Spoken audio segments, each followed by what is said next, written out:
Shalom. First and foremost, I want to give all praise, honor and glory to Yahweh Bashem Yahushai, Bashem Rakhakudash. And I want to say double honors to the apostles and the elders, great millstone that rule well. Blessings to the hopeful elect out there listening and learning and teaching this word in sincerity and truth. And the sincere hopes to be made edified. Be the lambs of Yahushai, especially in these last days. And pretty much just sitting in my car, meditating on certain things in the scriptures. When I came across this scripture that you see highlighted on the screen in Baruch, the 4th chapter, and it starts from the 25th verse, and this is: my children, suffer patiently the wrath that is come upon you from Yahweh. All right, and it says suffer patiently. There's a scripture that says in your patience that we are to possess our souls. In your patience possess you your souls. And the word patience goes back to suffering. But the key point is, it says from the wrath that is come upon you from the Most High, Yahweh. Alright, so the things that we're encouraged to suffer through, because this suffering actually brings purification. This suffering and this anguish that we're experiencing, or the sighing and crying mindset that we find ourselves in these last days especially, it brings a healthy sense of detachment from the world or worldly affairs. And there's that's very healthy for the spirit.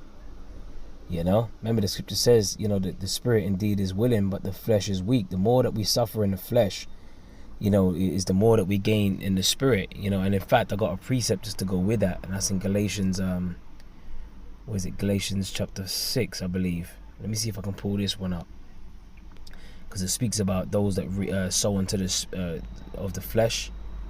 Alright, let me start in verse 7. Alright, Galatians 6 and 7. It says, be not deceived, Yahweh is not mocked. So you can't, look man, don't be deceived. You can't mock, the Most High. Alright, in fact, let's go into that word mocked, because I haven't really gone into that word before in the Greek. Let's see what it says.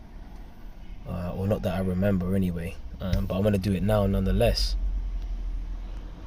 Alright, the word mocked.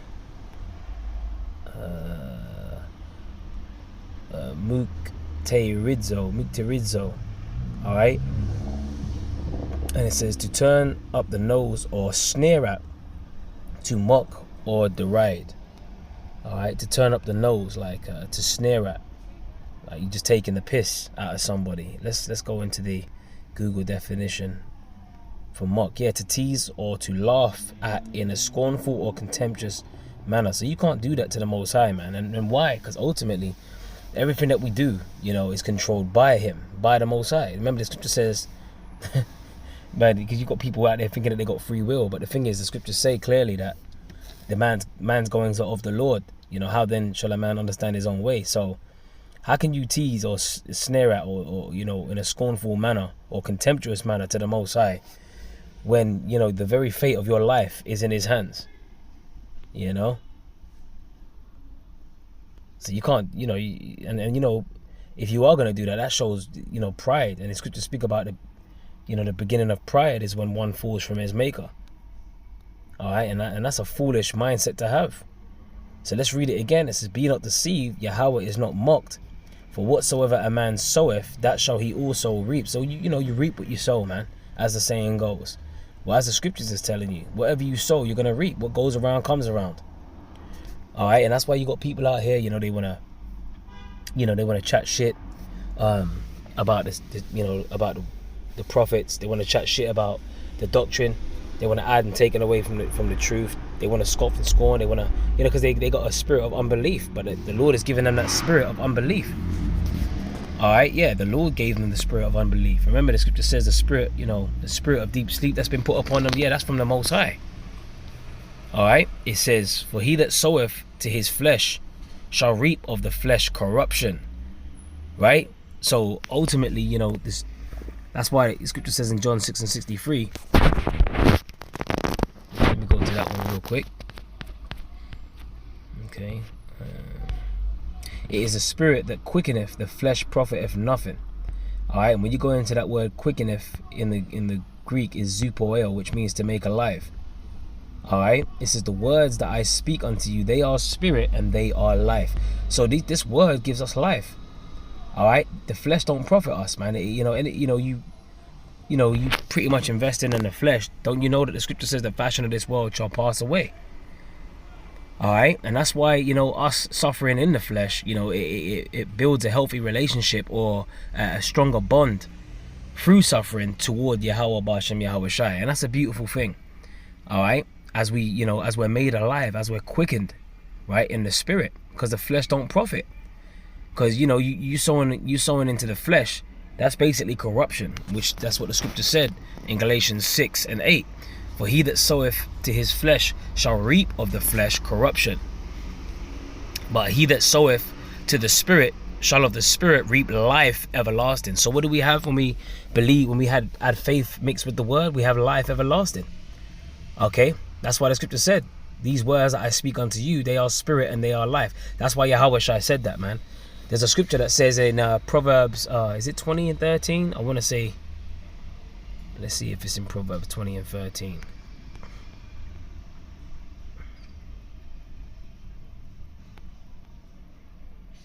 No, is it congregation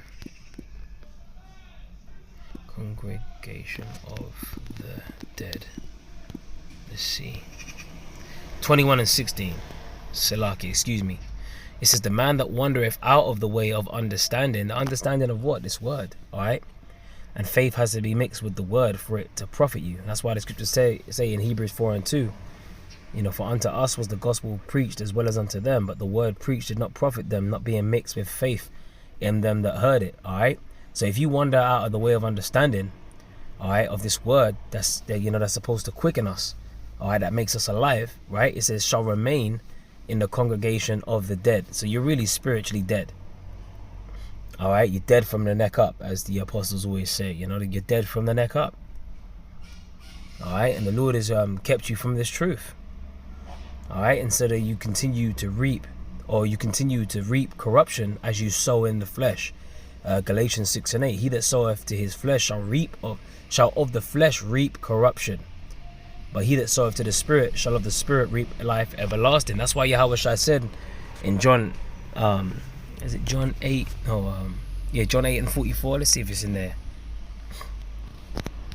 I am come that they might have life. Or was it John 10? Might be John 10 and 10. Let me see if it's in John 10 here. Yeah. This is the one, John chapter 10, which that other scripture was good as well. Year of your father the devil, but this is the one that I really wanted. John 10 and 10. The thief cometh not but for to steal and to kill and to destroy. And that's what you see. That's how Esau lives. Esau is the thief. They like to talk about Christopher Columbus and or Cristobal Colon, that Spaniard. That pretty much they say that they like to say that he They like to say that he discovered or found the new world. All right, which he didn't do. He stole that. Okay, he didn't discover anything. He stole. Okay, and in fact, there's a quote that says he couldn't even put down his sword, no, not for an hour, because of the amount of killing that he was doing when he came over to the so-called New World. All right, and that's why he had one of the main Hebrew interpreters with him, Louis de Torres, I believe, and he could speak fluent Hebrew. All right, and many other different languages. All right, so they're thieves, man. Esau, his MO is to be a thief. Okay, and what's he doing? He's sowing unto the flesh, and he's reaping corruption, and that's why you see nothing but corruption in this man's kingdom. All right, that's why you see the foundations of the world or of the earth are out of course. That's why you see everything's upside down. That's why you see everything's back to front. That's why you see women walking around with feminism on the brain. That's why you see all this, the filthy wine. All right, all the democracy and the indoctrination that's pushed out from Babylon the Great in this man's society, in this man's kingdom. Okay, and that brings nothing but corruption. All right, that's why the scriptures speak about the whore that rideth the beast with 7 heads and 10 horns.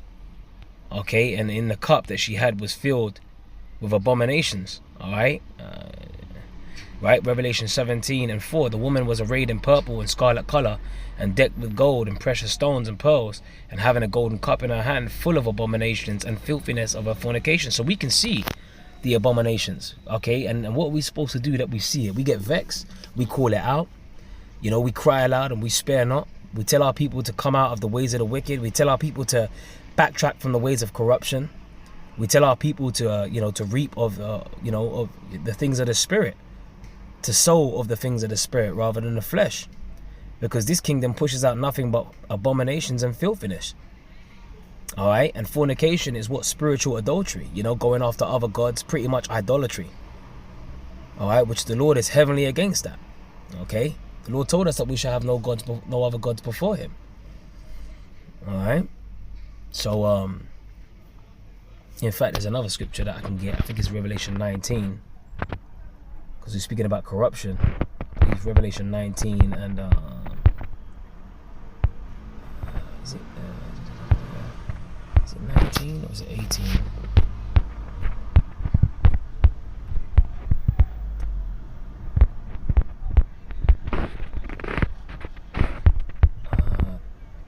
Excuse me, just bear with me for a minute.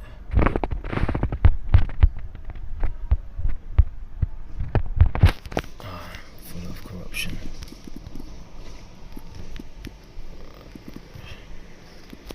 What?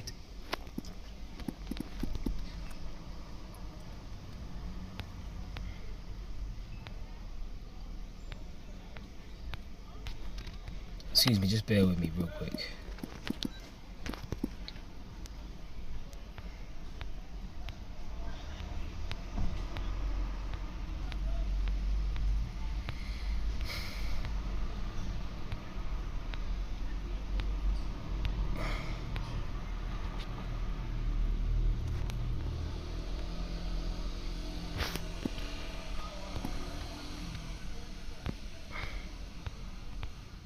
Damn, I can't seem to find that scripture.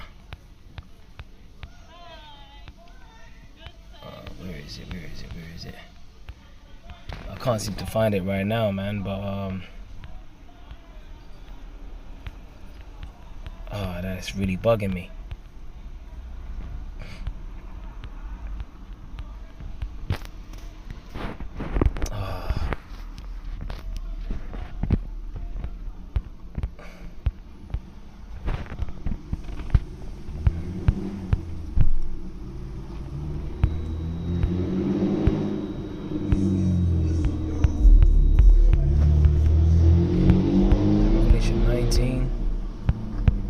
I want to say Revelation 19, but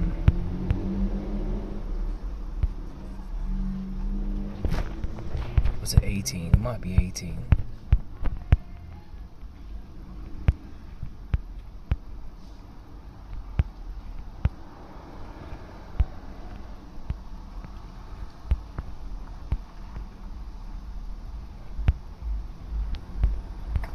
Right, well, let me get this one anyway, because this is a good one.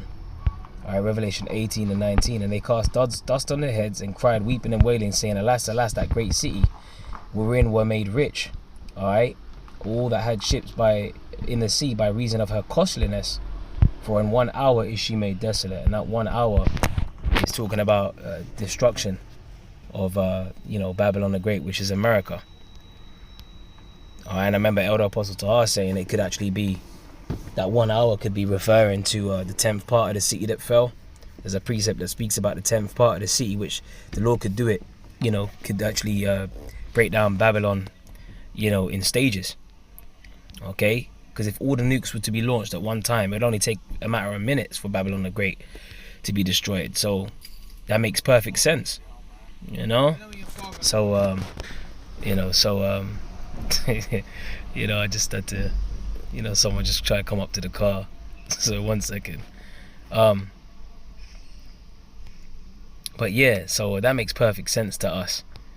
Alright, but America is known as that great city, and it pushes out nothing but filth, abominable filth at that. And I really want to get that scripture about that corruption. Alright, let me see if I type in abominations and see if that comes up.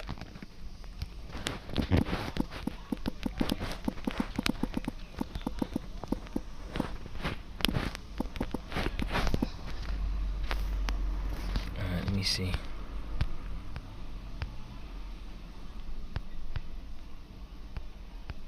Nah, it's not gonna. Damn, Lord willing, I'll do another lesson on it if the Spirit wills. Anyway, is it 21? Let me see. Is that the one? 21.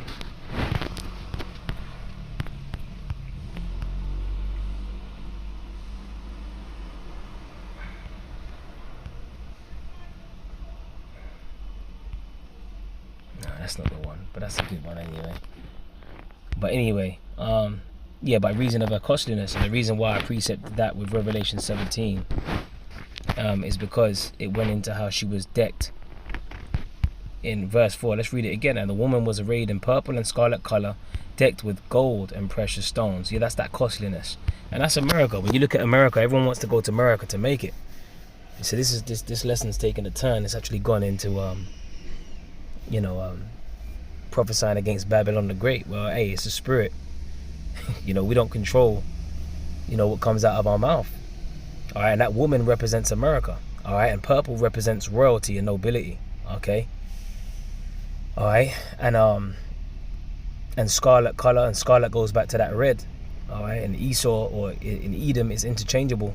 Edom goes back to the Hebrew Adawam, which means red. Remember the scripture speak about that red horse in Revelation 6 and 4.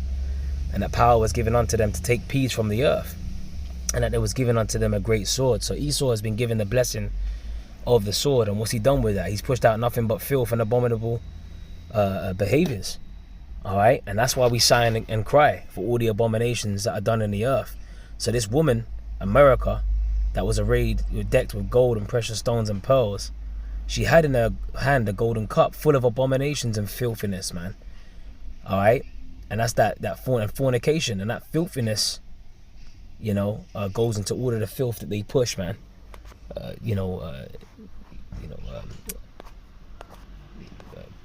Transformers, transgenderism, man and man, sodomy, bestiality, all kinds of filth.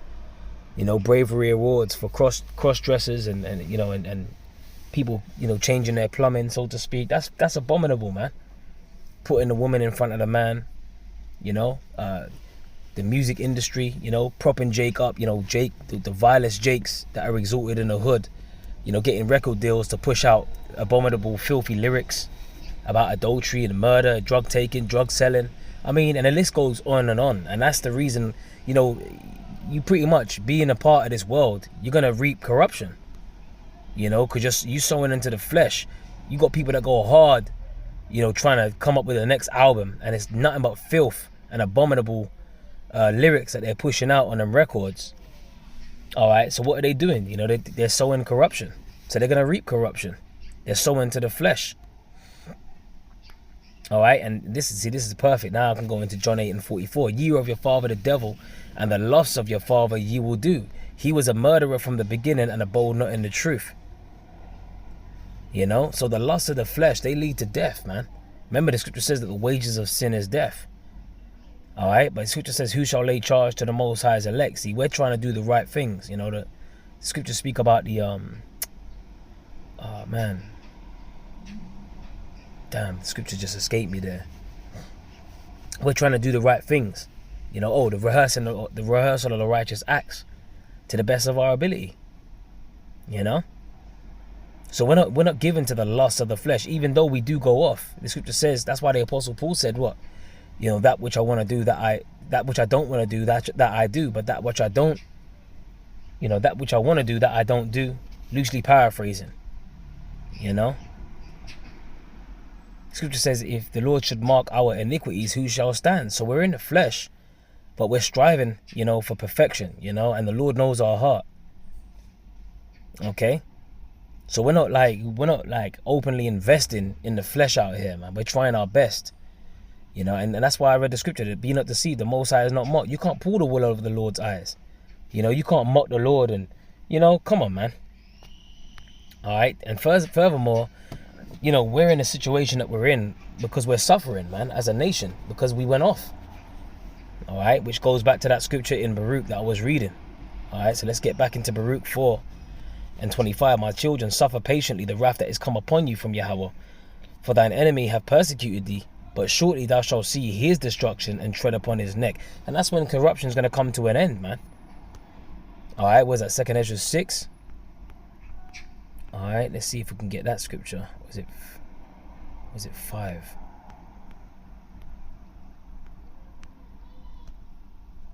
Corruption.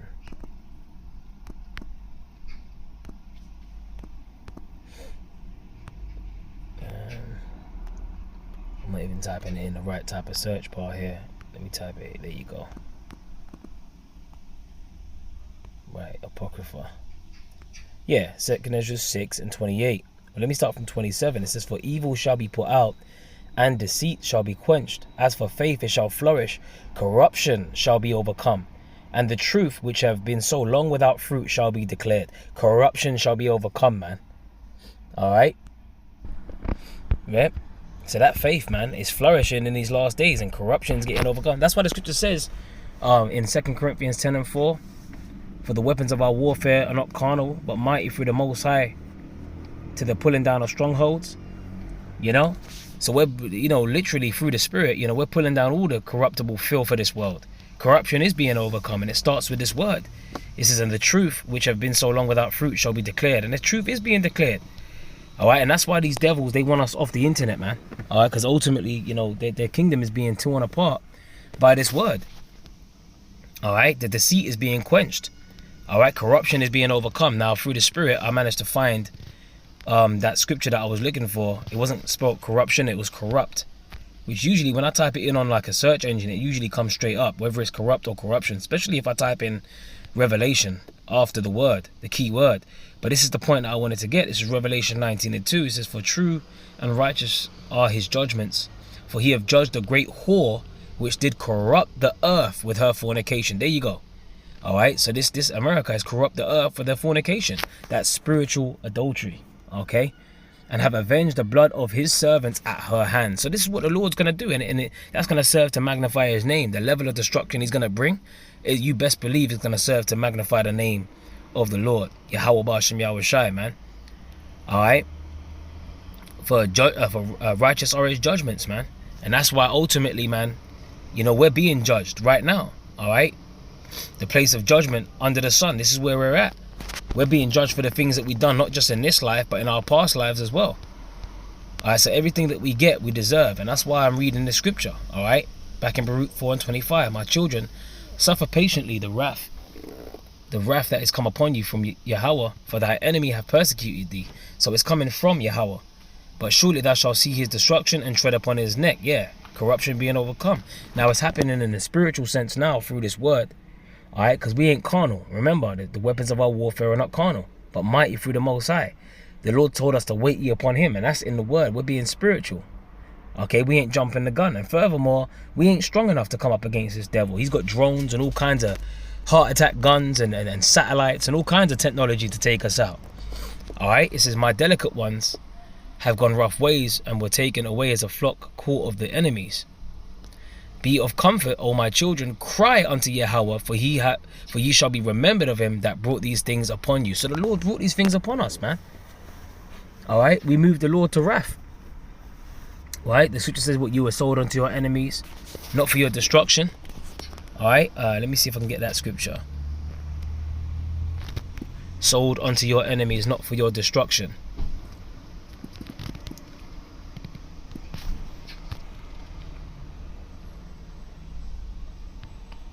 Baruch 4. Oh, damn, this is actually in Baruch 4. That's the spirit. Verse 6. that's the spirit, man. It's right there. All right, it says, verse 5. Be of good cheer, my people. The memorial of Israel. No other nation is being spoken of here. It says, ye were sold unto the nations, not for your destruction, right? But because ye moved Yahweh to wrath, ye were delivered unto the enemies. For ye provoked him that made you by sacrificing unto devils and not unto Yahweh. Alright. So let's read verse 7 again. For ye provoked him that made you by sacrificing unto devils and not to Yahweh. Ye have forgotten the everlasting power that brought you up, and ye have grieved Jerusalem that nursed you. Alright. So back to verse 28. 28. For as it was in your mind to go astray from Yahweh, so be in return seek him 10 times more. For he that have brought these plagues upon you shall bring you everlasting joy with your salvation. And ultimately that's going to manifest with the everlasting life that we were speaking about. When Yahweh Shai comes and changes us out of these vile bodies, and through the new covenant, the laws written on our inward parts, we're going to be perfect and never sin. And if the wages of sin are death, then we're going to be immortal. Alright? This mortal shall put on immortality, corruption, incorruptible, so on and so forth. So this is what we're waiting for. That's why we suffer patiently, which the word patient means to suffer. In your patience possess your souls, man. Because the Lord is the one that put these things upon us, because we moved into wrath. Alright, and it was all his plan anyway. Alright, we had to go off, we had to experience wickedness to appreciate righteousness. Alright? And that's why the scripture says, for ye shall be remembered of him that brought these things upon you. Be of good comfort. Verse 27. So with that, man, I hope this is uplifting and edifying. I got to close it out now. Alright? And Lord willing, I'll come back with another video. Barakatah Yahweh Bashem Yahweh Shai. Shalom to the hopeful elect.